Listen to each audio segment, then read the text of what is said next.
gotta get up. Time is barely on our side. I don't wanna waste what's left. The storms we chase are leading us, and love is all we'll ever trust. And we'll grow in number, fueled by them to see the horizon, turn us to thousands. And on we'll go, through the wastelands, through the highways, till my shadow turns to sun rays. And on we'll go.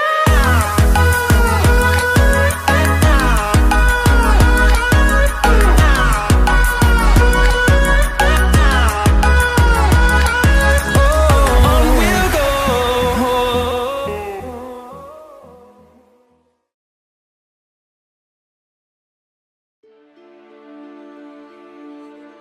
We start off this season in the alternate lives of Prince of Ith and the god-turned-mortal Ibishu.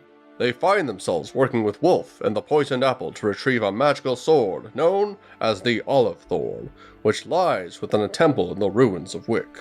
Here they face off against the offspring of a golden dragon, continuing deeper into the old capital of Sol with each battle. As the party makes their way into the temple, they find the remains of an ancient dragon with the Olivethorn protruding from its neck. When Theo touches it, the sword rejects him, causing the once fallen one Vermona to reveal herself. Despite being a mercenary from the Prime Capital, she quickly brandishes the sword and rushes towards Prince of Ith, claiming her objective had changed. The group manages to chase Vermona off, grabbing the blade as she attempts to flee.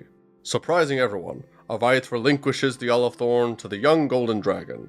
The prince allows Theo and Wolf to leave despite his original orders to betray them. Avith and Ibishu return to the Prime Capital empty-handed, being met by Flynn, who seems surprised at their safe return. Ibishu and Avith secretly agree to leave if things ever become dire, suspicious that the king may have less than savory plans. Meanwhile, Wolf casts Speak with Dead on the ancient dragon, learning that the one who wielded the Olivethorn was an elf named Malik, the Forgotten King, who used to rule Wick before its collapse. Returning to the present and the main timeline, the group makes plans to meet up at the Bonfire that evening to discuss everything that occurred thus far, including Brandy's encounter with Abdon outside of the cave, and Arthur's recent disclosure that the super gods can pick candidates, but don't have the final say on who becomes the chosen one. At the Bonfire, they manage to gather that Abdon is intentionally breaking rules, likely in hopes of speeding up the destruction of the timeline. They learn that the young god Brandy saw in the church was Argos, the child who kills Abdon in the future, and who should be the current writer of this story. Abdon likely escaped from the pocket dimension known as the Director's Room, a holding area for past super gods within the Binding Matter. They discuss several possibilities for defeating Abdon, but for now decide to focus on finding the Black Heart and asking Estel about the Ark. Brandy discovers that Miffy can detect the direction of the Black Heart with a spark, but the Asmer seems apprehensive about leaving the spa. Merlin, on the other hand, has no problem convincing the masseuse to come with them, despite Arthur's protests. Once back at the cabin, Brandy uses his footnotes ability on the Black Heart, deducing that it might be tied to mirror depths. Avith gets a call on his head from Rue, where she asks him to find someone named Malik before he tries to go to the Prime Capital. Shui goes to see Dashi, but Essel tells him that she went to the Feywilds to try to return to her original form, oddly without telling him first. Later that day, Brandy casts Dream on Shui so that he can talk to Ibishu, but things quickly get out of hand when the god takes control of the bard's body and rushes off to the pond.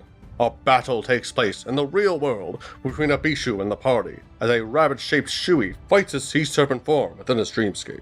After taking down Ibishu, his friends call out to Shui, their forms joining him in his internal battle. With their combined efforts, Shui finally manages to get through to the god. Ibishu agrees to give Shui his memories back, only if he is able to prove to him that they won't return to the moon.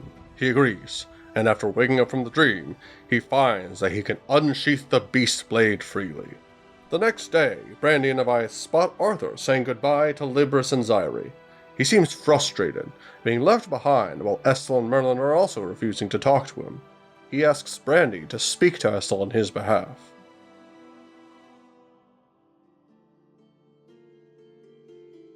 Brandy meets with a magic man, learning more about the potential candidates for the next main character and the roles they may have.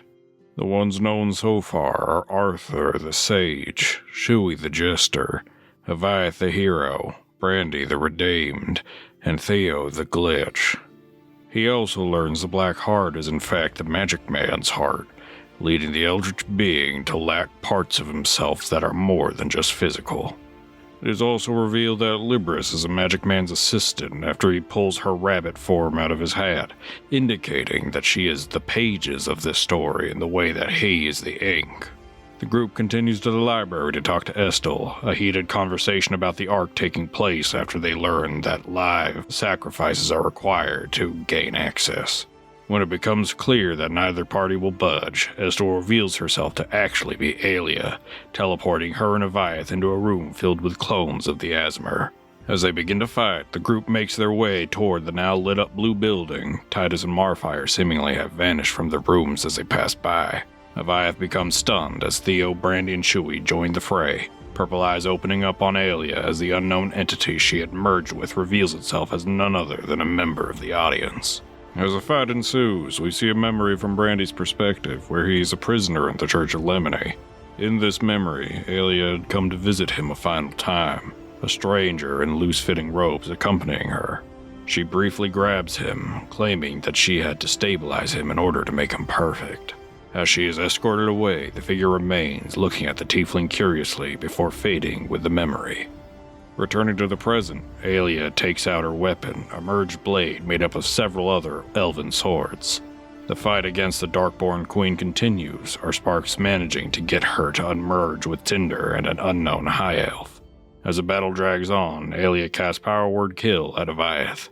The hero falls to his knees and delivers his final words before a golden version of himself shatters its glass container, stepping forward to take his place in the fight. After a confrontation with Abdon, Aviath wakes back up in the golden clone Alia had shown to him only moments prior, finding himself to have control and immediately rejoining the fight against her.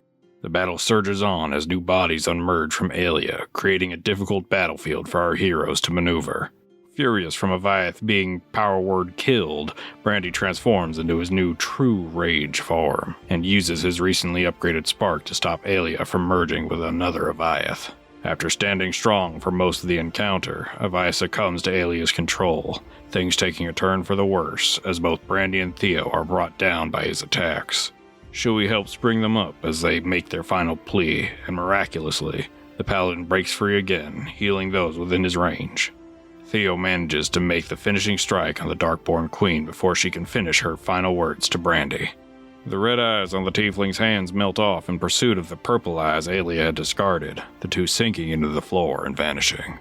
A commotion from above causes the party to exit the strange blue building. The sun has returned to the sky, and with its return, Marfire has entered into one of her infamous tantrums. Solari had unmerged with Essence, leaving her unconscious body behind as the angry demigod continues to try to pursue her. With the combined efforts of the group, along with Mentor Wynn, they manage to get those in danger out of harm's way, locking Marfire back up in her cell. Brandy returns to the basement of the blue building with Theo, casting Speak with Dead on Alia. He confirms that he is merged with a piece of the binding, something that has never had consciousness before, and that Alia shared Abdon's goal of creating a better universe. Meanwhile, Jeudy receives troubling news from Marfire. Solari had promised her that things would be better, but vanished soon after Alia's defeat. Jeudy offers his own promise, telling Marfire about the keep and reassuring her he'd take her to a place where she can finally interact with others without hurting them. The next day, Brandy attempts to send a message to Peter but fails, instead choosing to contact the Abergrim and set up a meeting for that evening at the wall. Brandy casts Dream on Peter, which takes the form of a church confessional. Based on their conversation, it appears Peter may have worshipped Lemony before his pact with the Magic Man. The group meets for breakfast, the three recently unmerged members of the Nine joining them.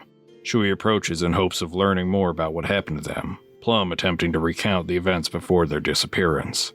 He says that Jeudy's parents left due to having a baby, and that Nine had called for a meeting at the capital to warn them about something, but he didn't remember the meeting happening. The missing numbers are revealed to be King Larkspur, who was 1, and Aviath's mentor Malik, who was 7. After Brandy pesters Luca about his relationship with Malik, the half-elf quickly establishes that he, Plum, and Sapphire are in a relationship, and that he could barely stand Malik. Luca also tells them more about Ambrose, learning that he was considered a prophet of Lemony before he fell. With this newly gathered information, Brandy decides to scry on 9, finding the sword singer alive but unconscious in an underwater cave. With her next best lead being Titus, he casts sending to his fellow warlock. Titus tells him that he isn't able to disclose information about the caves with those who are outside the kingdom of Lookingglass, accidentally giving himself away when Brandy asks if the Triton is royalty. Hearing that Titus was only called back home because of his spark, Brandy says that the group will come to get him soon. But for now, their next mission is saving none other than Avias' recently rediscovered god, Claytor. Theo finds Merlin at the watchtower, learning that the wizard has lost the title of Chosen One. Brandy goes to attune to Alia's sword, the Thief's Blade, and discovers that the entity is a conduit to none other than the audience. Shortly after, Jeudy teleports the party back to the spa to save Claytor. After Aviath heals him with surprising ease, the group exits the cave, where they are stopped by none other than Ramona. As they prepare for a fight, she stops them in their tracks by claiming she also wants to kill King Larkspur. The reluctant warlock shares her lesser-known past, revealing to no one's surprise that her history was distorted to fit the capital's narrative. They learn her spark not only deconstructs but also reconstructs, and that she never became a fallen one during her time as a chosen one, instead being forced to work for the king after he spread the rumors about her being the one to destroy Wick. Brandy theorizes that the fall of Wick could be connected to the alternative timelines he saw involving the festival in Aramor, the comet being the cosmic event that was needed to allow their ritual to succeed. Vermona informs them of a magic relic she has known as the Cyclops Eye that she stole from the capital, which prevents anything from spying on her. Before leaving the spa, they go and retrieve Miffy now that Claytor has been healed. Miffy and Essence are reunited at last, but not without complications. Although his sister recognizes him instantly, it seems Miffy's memory loss has persisted. Essence reveals that strangers came into the mountains and took Claytor's children away, and she volunteered for their experiments, leading to her being merged with Solari. They decide to take Miffy to Arthur's lab to try and recover his memories.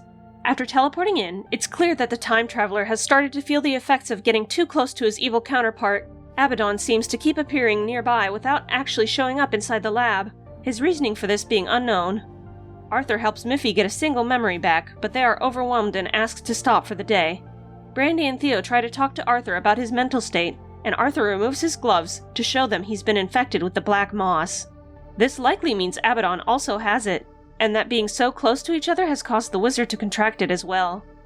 Aviath goes to pray at the compound's church, the confession booth seeming to open up for him. After going in, he finds himself confronted by Lemony, who threatens to kill Rue if he makes any changes to the new body he was placed in. Brandy uses his footnotes ability on Lemony, learning that he will never become the Chosen One.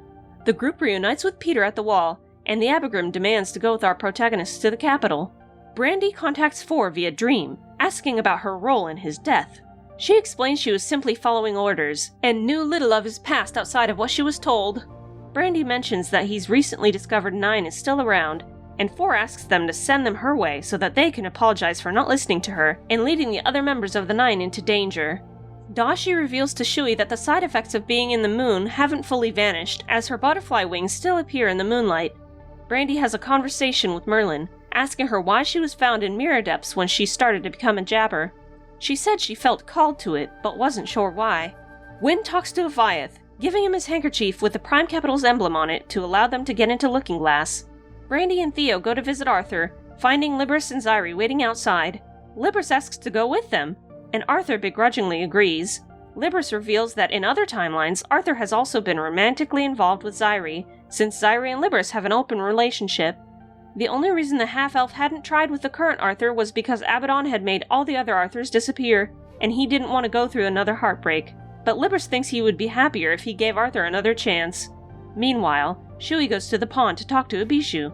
Their conversation is interrupted by Abdon, who demands that Shui make a request that will upgrade his spark before experiencing the impending trauma that Lookingglass will bring. Shui tries to refuse, but after being hounded continuously, accidentally says he wants to help Abdon, resulting in the bard being infected with the black moss. After learning about Shui's situation, Brandy reaches out to antagonize Abdon via sending. Speaking the god's true name, Brandy redirects the damage he'd normally take back at him with his spark. Abdon immediately teleports to the compound, as well as Arthur after feeling his presence. Brandy briefly banishes the super god, allowing enough time for the party to evacuate the compound. Abdon reappears, and after Avith tries to banish him again, Arthur becomes increasingly more agitated as the two Arthurs start talking in unison. Avith's spark seems to appear through his chest for a moment before he fights off the attempt to remove it. Before being banished a second time, Abdon yells out for Arthur to rip it out and eat it. Jeudy, Theo, and Avith leave to join the other evacuated sparks and mentors, while Brandy and Arthur go to the binding. In the binding, Brandy and Arthur piece together that it's likely his alter self can't kill the people with rolls directly, and was trying to get Arthur to do it for him. Arthur theorizes he might have been eating sparks in order to get strong enough to escape the 300-year loop, and thus might be transforming into a jabber as a result. Brandy talks to the piece of the binding that's merged with him, confirming that the moss is a result of sparks being tampered with, and that black sapphires come from the Black Heart. Brandy asks Arthur what his family did to force a Chosen One, and Arthur admits that they were killing off Chosen Ones until it landed back in the family. Brandy summons his blade to tell the audience to pick the main character faster, learning that they already have, even if they refuse to say who it was. After getting the all-clear from Brandy, Theo informs Estel and the group returns to the compound, followed shortly by Brandy and Arthur. Back at the cabin, Jeudy throws his pearl into the trash, convinced that the good luck it was supposed to bring him would never come. In the morning, he is greeted by a sea beast hatchling named Conscience, confirming that the pearl was an egg. The group arrives in Hillfar, thanks to Libris' teleportation, and they decide to look around and shop before checking out the local job board. At the potion shop, Jeudy is reunited with the stable owner from Greenflower, Pops, who is now the owner of this magical establishment. They find Wynn's father, Rogan, at the tailor shop, who seems disappointed to learn Wynn still has his emblem from the Prime Capital. After completing several odd jobs and finishing up their shopping, the group starts heading towards Lookingglass, several members of the party suffering from some unfortunate side effects after taking part in Pop's potion tests. As they approach Mirror Depths, they find it to be surrounded by jabbers. Maneuvering around them as best they can, they dive into the waters below, greeted by a strange creature that Titus had called a guardian. It provides them all bubbles to help them breathe underwater and guides them down into the depths of the lake, where at last they lay eyes on Lookingglass, a rather somber tone emanating from the kingdom, with the ominous message, "It's that time of year again," scattered throughout. Our sparks go deeper into Lookingglass, learning about a ceremony soon to take place to send off this year's hero in search of the sea beast box. They are informed that Titus will be the one to try to retrieve the mysterious item, after returning from his exile due to his first failure. Miffy confirms that the Black Heart appears to be beneath them in the caverns. At the hotel, the bellboy shares chilling details of the upcoming ceremony, a 20-year tradition where Lookingglass royals are sent into the caverns to retrieve the sea beast box. The kingdom's survival hinges on this grueling task to ensure they are allowed to remain in Mizuni's waters. With this knowledge in mind, they go to the event, where they see the other royals for the first time, many noted to have lightning scars. During the queen's speech, Titus' sister Melrin interrupts her mother to try to take Titus' place, but is forcefully removed as the ceremony concludes. After returning to the hotel to sleep, Jeudy wakes up in the middle of the night to an underwater thunderstorm, finding himself drawn by the memories of Ibishu towards the caverns.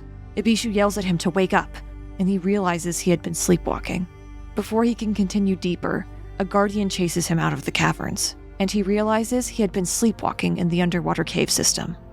In the morning, Jeudy informs the others about what happened, and Brandy contacts Melrin to set up a meeting with her at the Temple of the Depths.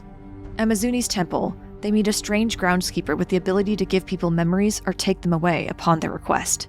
They learn from talking to him that the Guardians are undead sirens that were resurrected by unknown means, and now linger within Mirror Depths. After interacting with him for a while, the group grows suspicious when he starts acting strangely at the mention of Shenkai and Sumi. Using a picture of Shenkai, Brandy tries to scry on him, only to discover he is none other than the groundskeeper. Once Melrin appears, they all go deeper into the city, where they talk to the princess about trying to save Titus. They agree to meet outside the caverns that night to see if her presence is enough to grant them entry.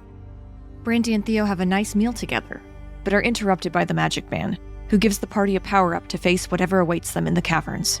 From one of his new abilities, Brandy discovers that everyone in the restaurant wearing a Prime Capital mask is a jabber, and he quickly warns his allies about this revelation. Shuey, meanwhile, heads towards the temple, where he sees Flynn Larkspur talking to the royal advisor. After Flynn touches him, Shuey's jabber sense goes off, and he retreats into the temple to flee from the masked man.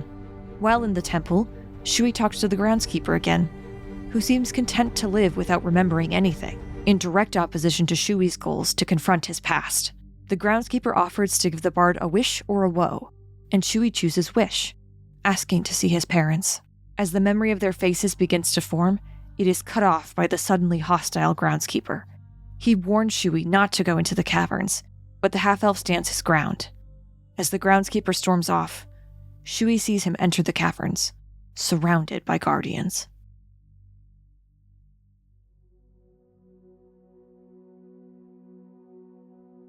In the evening, our sparks go to the gates of the kingdom to meet up with Melrin. Brandy notices the invisible form of the royal advisor following her, who quickly vanishes after being spotted. At the caverns, the princess appeals to the guardians that block their path, managing to grant them all entry. The group appears in several different locations as they wander through the shifting caverns, before eventually finding themselves entering an incredibly large space where a gigantic kraken appears before them, seeming to already be injured. The kraken coughs up a mysterious figure in the middle of the fight, the party unable to see who it is until they manage to slay the beast. They are revealed to be the previously thought dead leader of the Nine, none other than Nine themselves. They tell the party that nothing can truly die within the cavern, including themselves. Shuey learns from Nine that his mother's spark allows her to erase memories on a large scale, and that she could share her spark with Shinkai. The Nine originally went to the capital in an attempt to get the Black Heart, using Sumi's spark to forget their plan to make sure no one could get the information out of them. 4 and 6 refused to be a part of any plan that involved the Prime Capital and went off on their own. The group continues through the caverns, conscience emerging from Shuey's scarf to lead them toward the sound of someone crying, where they come across a familiar giant eel. Shuey allows Ibishu to come out to confront Mizuni, appearing to briefly vanish into the moon before switching back. Having just learned the true identity of the groundskeeper, Shuey swims off, but his friends quickly pursue him. Brandy turns into the groundskeeper to prove to Shuey that he wasn't ready to see him as his father, but Shuey continues to dodge the conversation.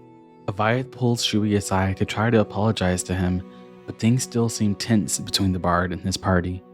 After defeating a group of undead sharks, they next emerge at the training grounds in Moonfoam, where Shuey is able to talk to Dashi, who helps ground him. The group gets separated by a strong current. Brandy, Aviath, Essence, and Melrin wind up back at the entrance of the caverns, 3 guardians blocking their path, while Shuey, Theo, Nine, and Miffy find themselves face to face with the groundskeeper, who summons Lolani to attack them. Shuey and Theo manage to defeat the siren and the groundskeeper with the help of Nine, despite Miffy being pushed into another room. After their group defeats the sirens, Brandy and Aviath start making their way through the caverns. Shuey and Theo, meanwhile, head into the next room, Nine staying behind to watch Shinkai. They find themselves in an incredibly cold cavern, with black sapphires lining its walls, and Sumi humming at its center. Shuey's jabber senses go off, and Sumi appears to grow hostile, claiming that their family has to die in order to remain together. The fight with Sumi commences, with Brandy and Aviath close behind as they leave Nine and the others to fend off the guardians that have begun swarming towards the nursery. After dealing significant damage to Sumi, she reveals her true jabber form. Brandy manages to turn off Sumi's spark, causing Shuey to be bombarded by the memories Ibishu had kept from him before being teleported into the moon, where the sea serpent argues that killing Winona is their best chance of escape.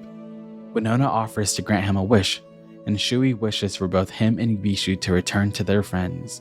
The two combine before being thrust back towards Absalom, losing their godhood as a result. Once back in the nursery, the half-elf turns to look towards the now crying Sumi, who apologizes for what she's done, but is fearful of what will happen to Shinkai if she gives up the Black Heart. Nine brings Shinkai into the cavern, and the torn-apart family is at long last reunited. A keyhole appears in Sumi's chest, and Brandy takes out the key he got from his Olden Tree token, turning the lock to release the music box. Nets descend upon the party, and they manage to escape as they see glimpses of the Black Forest above them. Returning to the room with the waterfall, Brandy manages to combine the Black Heart with his sword and uses its fate-bending powers to prevent the death of Shinkai and Nine at the cost of a great unknown consequence. Jeudy shares a heartwarming moment with his parents before Melrin confronts his mother about the other royals who were sent after the sea beast's box. Sumi reveals she never killed any of them, but they were always closely followed by the invisible form of the royal advisor. With Conscience's assistance, the group makes their way back to Mizuni's lair, the newly merged Jeudy seeming to be accepted by her as she enchants his beast blade to be connected to her now that Ibishu has become one with him. As they all start to swim back towards Looking Glass, the cries of citizens can be heard erupting from the kingdom as drabbers swarm from the surface. Entering the throne room, they find Titus chained to the wall, with Flynn sitting on the throne. The royal advisor appears beside him, confirming his betrayal. When it's clear that Brandy won't be giving up the Black Heart, Flynn slams the Black Sapphire on Zamrus' forehead into his skull, causing him to turn into a jabber. Shortly into the fight, Flynn teleports away. After defeating Zamrus, Titus informs the group that Flynn's spark, known as Body Double, allows him to take over someone else's body and use it as his own, which he used to transform the Queen into a copy of him so the real Flynn could escape. Being severely outnumbered, the party makes the difficult call to leave the kingdom of Looking Glass. Jeudy teleports most of the group to safety, while Brandy, Aviath, and Theo plane shift into the Magic Man's study with the Black Heart, finding the Eldritch entity waiting for them.